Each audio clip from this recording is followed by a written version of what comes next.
乎都已经快要结束了这场战争，怎么普丁又开始下重手狂打库斯克？到底他的盘算是什么呢？今天带你一块来看。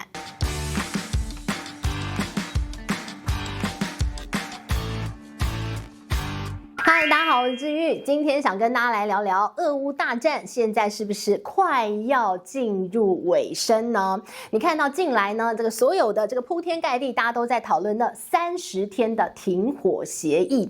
那到底呢，乌克兰要不要答应？俄罗斯要不要答应？答应有什么样的条件？谈来谈去，那这个30天的停火协议一签下去，就代表战争快要结束了吗？30天可以延长变90天，变成永远吗？有可能吗？这真的就是俄乌战争的最终战，还是其实还有下一站呢？哎呀，这个下一站就在眼前，新的路即将展开，这是一条地缘政治新局正要展开。今天我们带您好好来梳理梳理哦。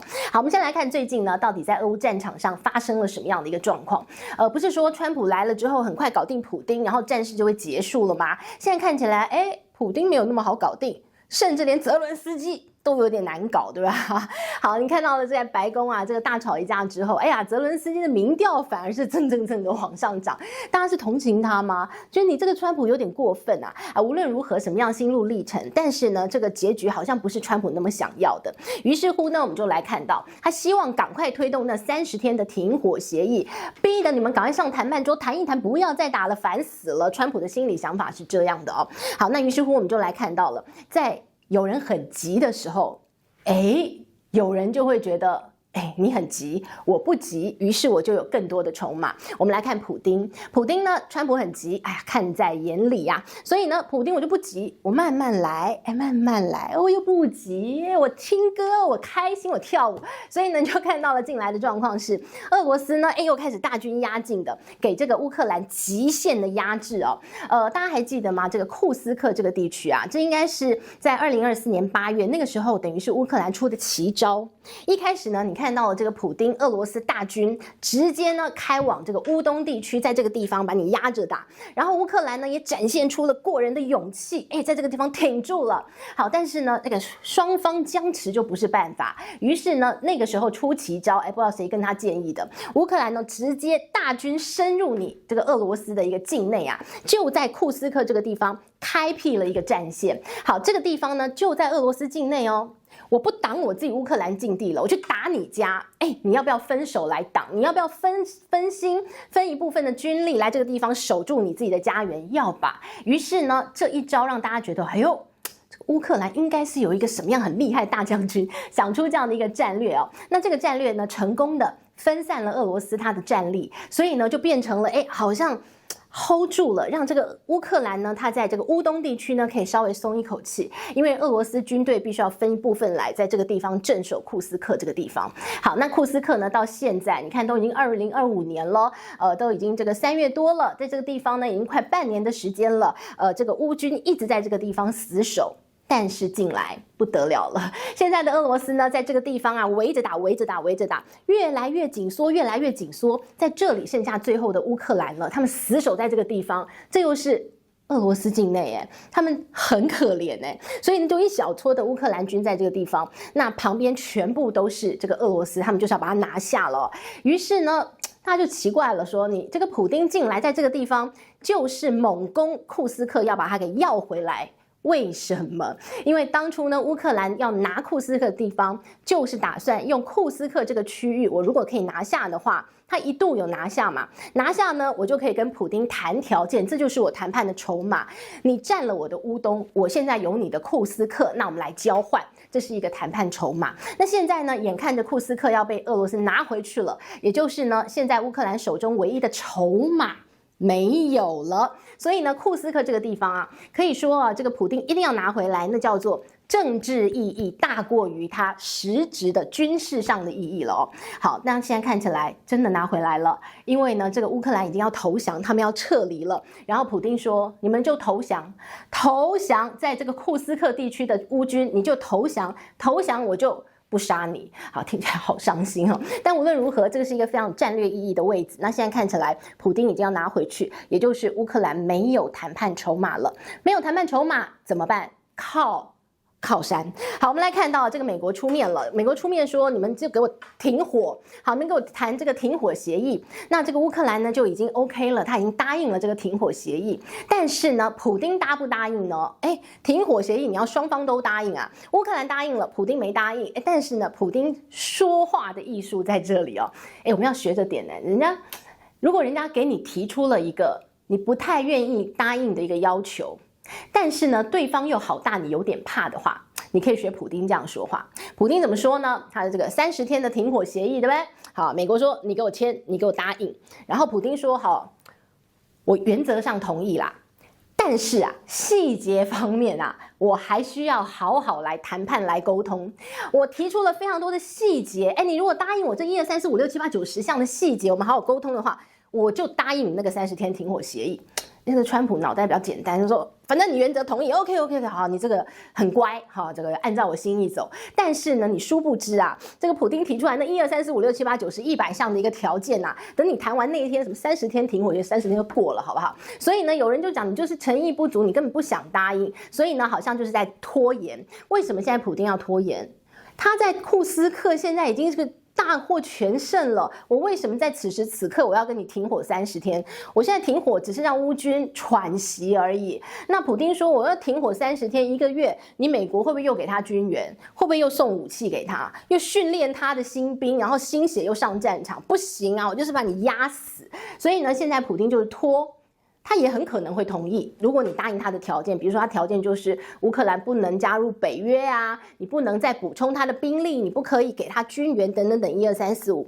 那美方呢，现在是无论如何管你们的，你们别烦，赶快把这个30天停火协议签了就对了。乌克兰答应了，美方呢现在到处的穿梭，然后呢，除了要求这个普丁答应之外呢，他也在欧洲方面 G7 国家、欧盟、北约到处去穿梭，希望大家呢共同来推动这个30天的停火协议哦。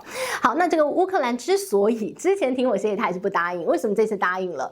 有人讲就是228那天在白宫啊，这个被这个川普啊，还有他的副总统啊，这个一阵噼里啪啦劈头大骂之后啊，就是吓到了，所以就答应了。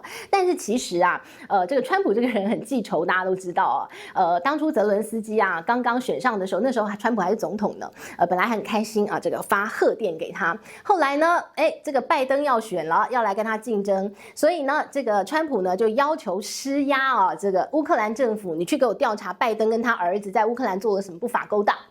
乌克兰政府好像是不太想管，不想搅你们这趟浑水，所以呢，川普不高兴了。好，这件事情呢，也不晓得谁通通说出来了，跟乌克兰政府讲的话怎么举世皆知，媒体都知道，所以川普就觉得那肯定是你自己说出去的，所以就讨论泽伦斯基这件事情呢，后来还因为这件事情，然后害得川普被弹劾嘛，对吧？所以呢，记仇在心，所以这次这臭骂他一顿。那无论如何啦，新仇旧恨啦，现在反正乌克兰是同意了这样的一个停火的一个协议了哦。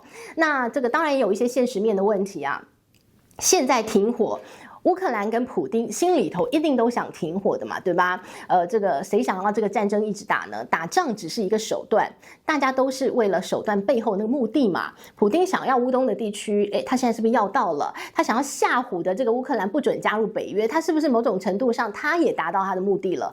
那现在就是赶快架一个楼梯，赶快下来，我们就别打了吧，就这样吧哈。所以呢，我们就看到了为什么要停火呢？这个现实面是这个西方国家不断的给乌克兰支援，但是乌克兰现在眼看着是没有办法收复失地的哦。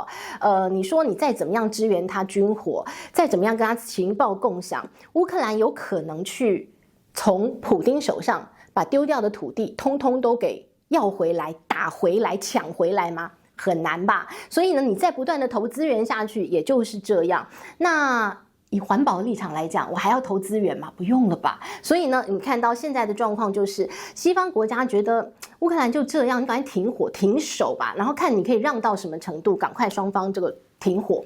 那比较理想的状况是维和部队来进驻，但是呢，维和部队又很妙了。过去呢，大家看到这个国际间有所谓的维和部队，然后出面主持公道啊，国际警察，然后各国组成了一个维和部队，然后一起到这个世界各地啊，这个伸张正义公理这件事情，好像只有在这个伊拉克跟科威特的时候发生的哦。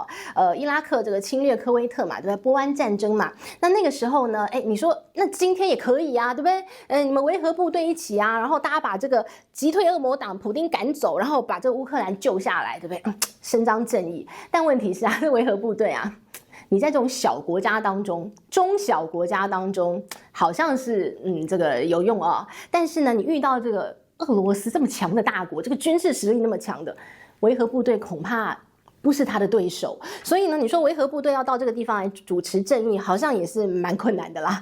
于是呢，你就看到这个川普就威胁啦，他说：“普丁，你不签这个30天停火协议以后，你要这个挑起第3次世界大战，你会这个很严重的后果哦。”然后呢，7国组织也警告说，你如果再这样的话，我要继续制裁你哦。但其实呢，这个普丁听这些话听多了，好像也是老神在在啦。而且呢，现在你看到了这个普丁心中。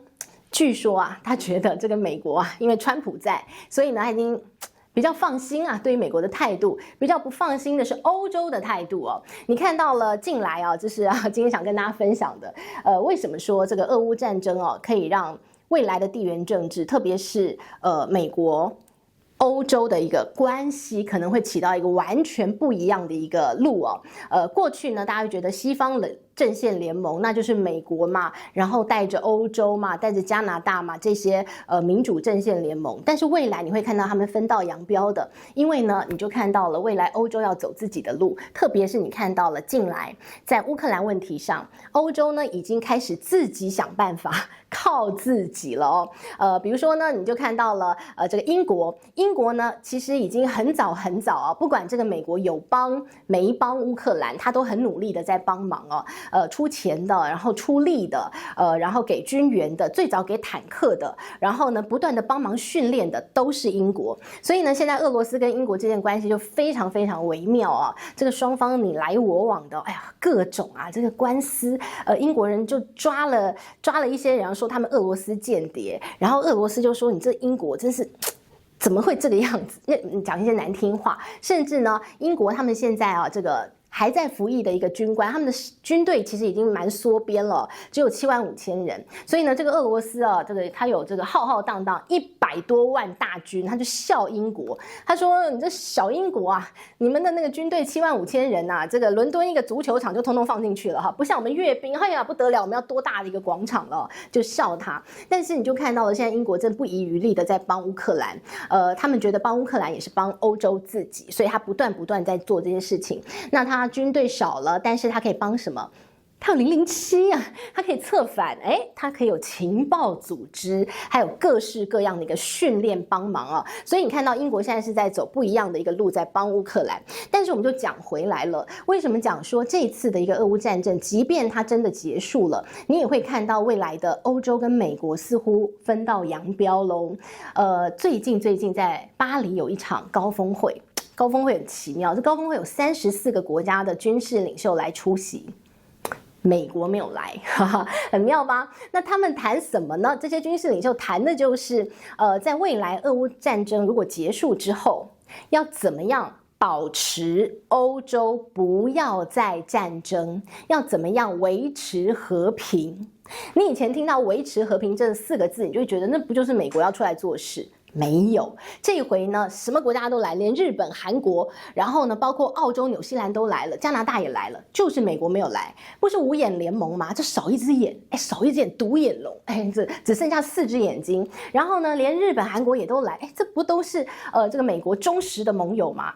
大家好像都觉得靠美国好像不那么可靠了，尤其是川普，甚至对自己的一个这个盟友，他都有非常多的意见，所以你就看到了现在的欧洲似乎呢，慢慢的开始有自己的集团，有自己的想法，有自己要保护欧洲的，有自己心里头世界和平的样貌了哦。所以呢，未来你就看到欧洲在走自己的路，甚至呢，欧盟啊，这个最近他们还通过了一条这个法案哦，说他们未来呢要发展自己的一个国防，发展他们的军事，但是呢，他们有一笔预算是只准买欧洲自己生产的军火，所以你就看到近来欧洲的军火股啊涨得非常的这个不得了，爆炸了哈。所以你就看到了本来川普的美妙的一个这个主意是，俄乌战争不要打了，我搞定普丁，好，然后我就收手回来呢，我要认真的对付中国，对吧？然后呢，这边欧洲的钱我还是要赚的啊，我就卖你武器，他不是要求北约要增加军费嘛，我就卖你武器，